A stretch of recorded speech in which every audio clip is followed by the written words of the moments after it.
কারখানার বর্জ্যে ভয়াবহ দূষণের কবলে মানিকগঞ্জ ধলেশ্বরী নদী। মানিকগঞ্জ শহরের খুবই কাছে এবং এই নদীর আশেপাশে আর কোনো নদী না থাকায় অনেক মানুষ এই নদীর পানির উপরে নির্ভরশীল। নদীর দুই পাশের জমিগুলোতে সবজি চাষ করা হয় এবং বিভিন্ন কাজে ব্যবহার করা হয় ও আশপাশের বাড়িঘরের মানুষগুলো এখানে গোসল করে থাকে। আমরা বিভিন্ন মানুষের সাথে কথা বলে জানতে পারি এই বর্জ্য আকিস গ্রুপের বিভিন্ন কারখানা থেকে দূষিত পানি বের হয়ে আসে, যেমন আকিস টেক্সটাইল, আকিস ডেইরি ফার্ম ইত্যাদি। বিস্তারিত দেখুন রেজাউল করিম রেজা মানিকগঞ্জ প্রতিনিধির প্রতিবেদনে।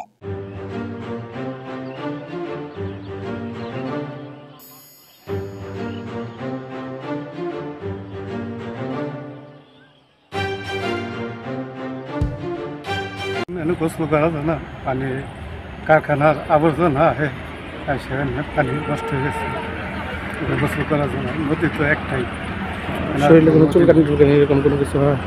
এখানে বর্জ্য যে বের হইতেছে কোথা থেকে বের হইতেছে? এটা এই যে আকিস ফুটের আছে, কারখানা আছে।